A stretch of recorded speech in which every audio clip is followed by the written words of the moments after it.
괜히 잘못 짰다가 크게 곪으면 이 칼로 째야 하는 상황이 생길 수도 있거든요. 자, 이런 여드름은 집에서 홈케어용으로 사용하는 제품들도 많이 도움이 돼요. 자, 이건 꼭 기억해 두셨으면 하는 게, 저도 집에 비상용으로 두고 이 여드름 올라올 때마다 한 번씩 사용하고 있거든요. 안녕하세요, 피부왕 정윤입니다. 좁쌀 여드름이나 화농성 여드름도 물론 신경 쓰이지만 이 많은 분들이 진짜로 스트레스 받는 것은 짜지도 못하고 피부 속에서 만져지는 딱딱한 여드름일 텐데요. 크고 깊게 자리 잡은 여드름은 짜기도 어렵고 잘 가려지지도 않고 터뜨릴 수도 없어서 굉장히 답답할 수밖에 없죠. 괜히 억지로 짜다가 염증만 커지고 자국이나 흉터로 이어지기 십상입니다. 자, 그래서 오늘은 속에 깊고 크게 박힌 여드름, 잘 짜지지 않는 여드름을 어떻게 해결해야 하는지, 올바른 홈케어 방법까지 자세히 소개해 드리도록 하겠습니다. 바로 시작합니다.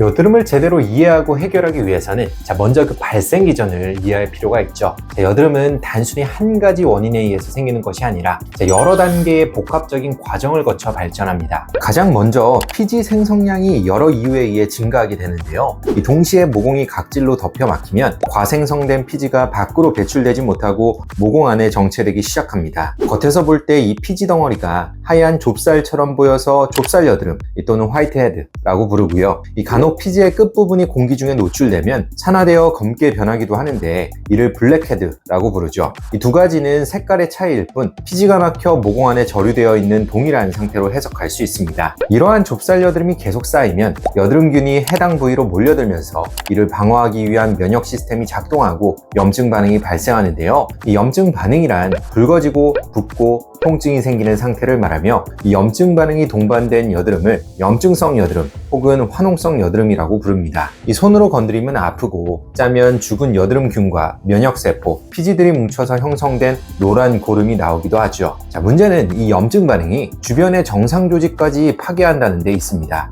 특히 염증이 심하면 아래나 옆으로 염증이 퍼지면서 더 깊고 넓게 조직을 손상시키고 결국 커다란 낭종으로 진행되기도 하는데요. 전문 용어로 응괴성 여드름이라 불리는 이 현상은 워낙 깊고 크게 발생하기 때문에 일반적인 여드름 연고에는 반응하지 않고 회복에도 오랜 시간이 소요되죠. 여드름이 점점 커지니 이 대다수의 사람들은 급한 마음에 무리하게 압출을 시도하는데요. 무리한 압출은 압출 실패로 이어지는 경우가 대부분이죠. 염증 조직이 밖으로 나오는 것이 아니라 오히려 피부 안쪽 더 깊은 곳으로 말려들어가 더 심각한 조직 손상을 유발하고 결과적으로 여드름이 더 오래가면서 심한 흉터로 남을 수도 있습니다. 또한 염증이 모두 가라앉은 뒤에도 피부 안에 딱딱한 결절처럼 만져지는 여드름이 남기도 하는데요. 이 고름이나 피지가 너무 깊게 있어 배출되지 못하고 안에서 딱딱하게 굳어버린 상태이기 때문에 이후에 다시 염증을 유발할 가능성이 높고요. 이 딱딱한 덩어리 자체가 주변 조직을 압박하고 공간을 넓히기 때문에 나중에 덩어리가 사라져도 그 공간이 꺼지거나 패여 흉터로 남을 위험이 있습니다. 결론적으로 이 딱딱하고 크고 깊은 여드름은 한 번 생기면 치료가 쉽지 않습니다. 집에서 무리하게 짜는 건 절대로 피해야 하고 반드시 전문적인 치료가 필요하죠. 크고 깊은 여드름으로 발전하지 않도록 조기부터 적극적인 염증 컨트롤이 필요하며, 평소에도 피지 조절, 모공 관리, 각질 정리 등의 예방적 치료를 병행하는 것이 가장 중요합니다. 뭐니 해도 가장 좋은 것은 초기에 제대로 된 홈케어를 통해 여드름이 크고 딱딱해지기 전에 예방적으로 관리하는 것이겠죠. 모든 크고 깊은 여드름은 처음에는 좁쌀 여드름의 형태로 시작하여 서서히 발전하는 것이기 때문에 초기 단계에서부터 관리가 중요합니다. 첫 번째, 각질 정리. 이 좁쌀 여드름이 자주 생기고 각질이 많이 일어나는 피부는 이 주기적인 각질 제거가 중요합니다. 이는 피지 배출구인 모공을 막고 있는 각질층을 녹여주는 과정인데요. 이때 사용하는 대표적인 성분으로는 아하, 바하, 파하가 있습니다. 아하는 각질은 있지만 피부가 건조하다고 느껴질 때, 바하는 피지량이 많고 번들거리는 지성 피부에서, 파하는 피부가 민감하여 아하나 바하 사용 시 자극을 느끼는 경우에 사용하면 되는데요. 피부 상태에 따라 달라지지만 대체로 주 1회 정도 사용을 권장하고요. 제품을 선택할 때는 본인의 피부 반응을 살펴보며 점차 농도와 횟수를 조절하는 것이 좋습니다. 만약 각질 제거가 어렵거나 번거롭게 느껴진다면 클렌징 루틴 루틴을 강화하는 것만으로도 도움이 되는데요. 평소에는 자극이 적은 약산성 클렌저를 사용하되 피지와 각질이 심하게 올라오는 날에는 더 세정력이 강한 약 알칼리성 클렌저를 주 2, 3회 이상 병행하는 것이죠. 이렇게 각질을 주기적으로 정리해주면 모공이 열리면서 정체되어 있던 피지가 피부 밖으로 배출되기 때문에 이 좁쌀 여드름이 다음 단계로 진행하는 것을 예방하는 효과가 있습니다. 둘째, 연고 사용.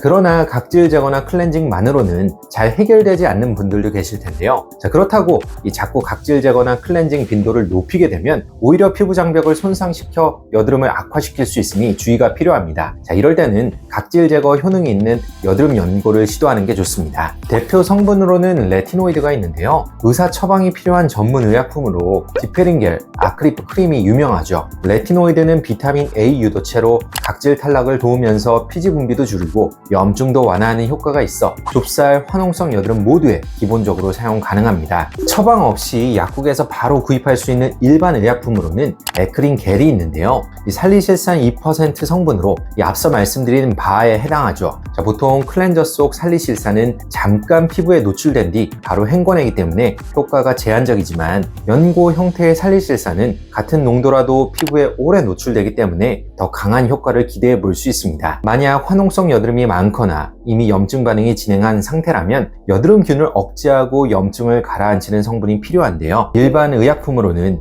이소프로필 메틸페놀, 이부프로펜 피코놀 성분으로 구성된 에크논 크림이 대표적이고요. 전문 의약품으로는 클린다마이신 성분의 크레오신 T, 나디플록사신 성분의 나딕사 크림이 유명합니다. 이러한 연고를 써도 효과가 없다고 하시는 분들이 계신데요. 염증성 병변이 올라오기 시작하는 시점부터 이르게 사용하는 것이 매우 중요합니다. 셋째, 적절한 보습. 여드름 피부일수록 보습에 신경을 잘 쓰지 않는 경우가 많은데요. 많은 분들이 여드름 피부는 유분이 많아서 보습제를 바르면 안 된다고 오해하지만 실제로는 보습제를 바르지 않아 수분이 부족해지면 2차적으로 피지가 증가하면서 여드름이 악화되기 때문에 여드름 피부에서도 적절한 보습은 필수입니다. 모공을 막을 수 있는 리치한 제형보다는 산뜻한 로션 타입을 추천하고요. 모공을 막지 않는다고 알려진 non-comedogenic 또는 오일 프리가 표기된 제품을 선택하는 것이 현명하죠. 또한 염증이 반복되는 여드름 피부에서는 피부 장벽 자체가 약해진 경우가 많기 때문에 세라마이드, 콜레스테롤, 지방산 등의 피부 장벽 강화 성분이 포함된 보습제를 사용하는 것도 중요합니다.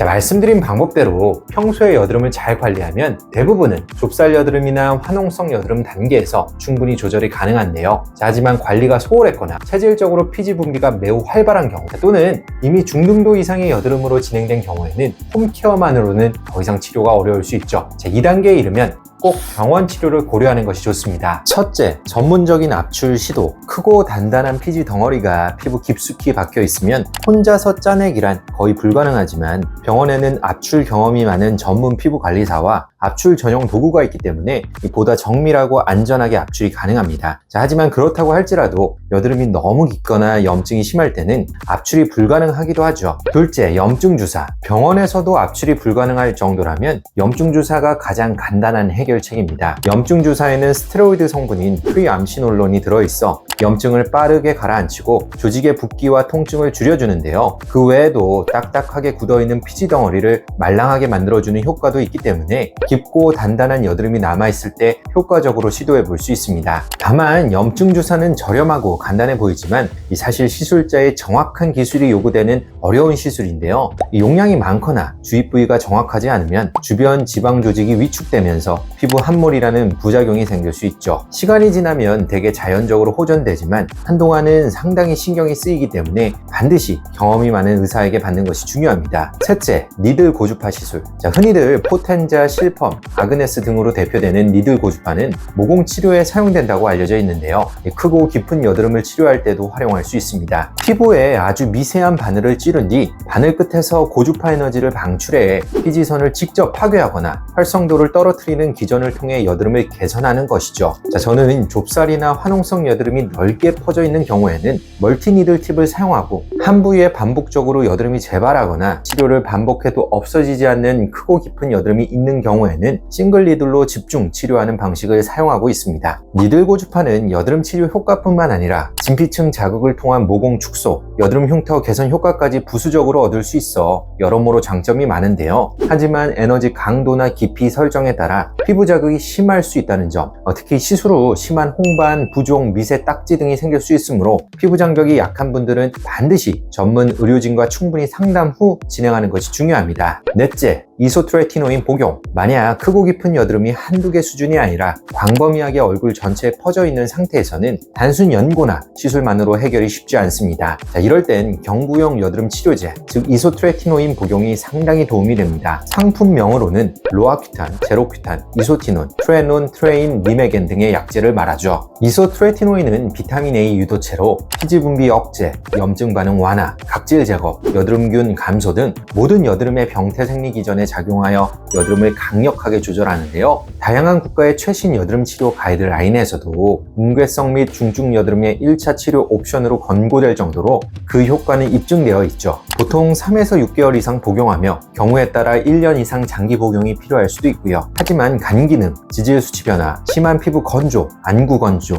구강 건조, 우울감, 기형 유발 위험 등 여러 부작용이 보고된 바 있어 반드시 전문의의 지시에 따라 모니터링하며 복용해야 합니다. 특히 임신 가능성이 있는 여성은 철저한 피임이 필수입니다. 자, 오늘은 여드름, 그 중에서도 깊고 크게 자리 잡은 여드름을 어떻게 해결해야 하는지 자세하게 알아보았는데요. 딱딱하고 짜지지 않는 여드름은 단순한 트러블이 아닙니다. 피부 깊은 곳까지 손상을 줄 수 있고 치료 시기를 놓치면 흉터와 재발의 위험이 크죠. 평소에 올바른 생활 습관을 통해서 여드름이 심해지지 않도록 잘 예방하는 것이 중요하고요. 만약 이미 중등도 이상의 여드름으로 발전했다면 혼자 해결하기보다는 빠르게 병원을 방문해 정확한 진단과 치료를 받는 것을 추천드립니다. 지금까지 피부왕 정윤이었습니다. 감사합니다.